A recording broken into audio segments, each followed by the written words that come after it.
Let us remember who won that freedom and at what cost. These are the words of the poem called Freedom. It is the soldier, not the reporter, who has given us freedom of the press. It is the soldier, not the poet, who has given us the freedom of speech. It is the soldier, not the peace camp organiser, who has given us the freedom to demonstrate. It is the soldier who serves beneath the flag, whose coffin is draped by the flag, who allows the protester to burn the flag. It is the soldier, not the politician, who has given his blood, his body, his life. It is the soldier who has given us these freedoms. And who are these soldiers? John Bailey reminds us that many of them are not full-time members of the armed forces, but are extraordinary men and women who hold down everyday jobs and serve in the reserves. This is his poem, The Volunteer. Over 100 years we've been falling in, side by side, our regular brethren. By some once regarded as second-rate, our efforts overcome all derision of late. For times have changed, many wars having passed, and still we fight whenever we're asked.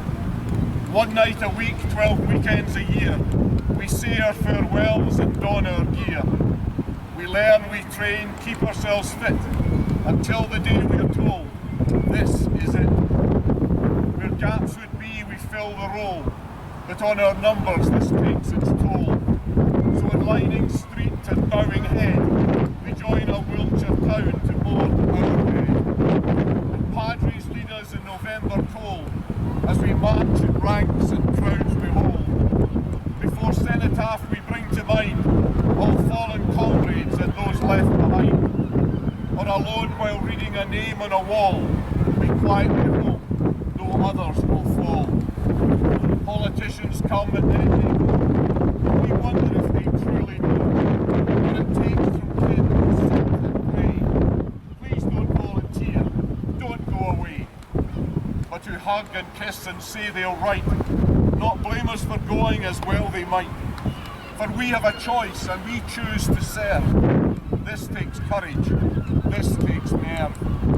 Reassuring families that we'll take care, but we know full well it's dangerous there.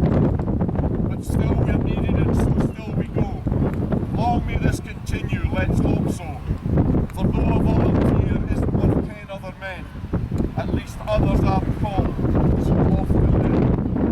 And what is asked for the service we give? No high praise and riches if we should live. Just silence from friends, our name on a wall, if this time around it is climb and fall.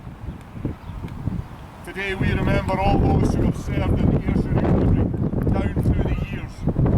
Those who have been injured in body, mind and spirit, and especially those who paid the ultimate price while serving their country. We remember too their families and friends who have been denied their companionship as a result.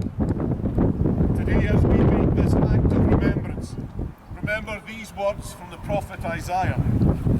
Many peoples will come and say, come, let us go up to the mountain of the Lord, to the temple of the Lord of Jacob. He will teach us his ways, so that we may walk in his path. The law will go out from Zion, the word of the Lord from Jerusalem. He will judge between the nations, and will settle disputes for many peoples. They will beat their swords into plowshares, and their spears into pruning hooks. Nation will not take up sword against nation, nor will they train for war anymore.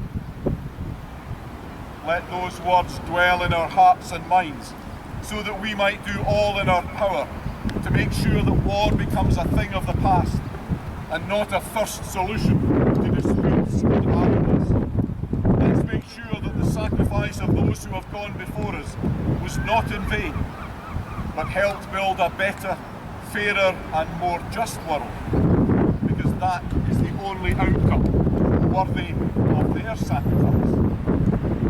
So now, let us remember before God and commend to his sure keeping those who have died for their country, those whom we knew, whose memory we cherish, and all who have lived and died in the service of mankind.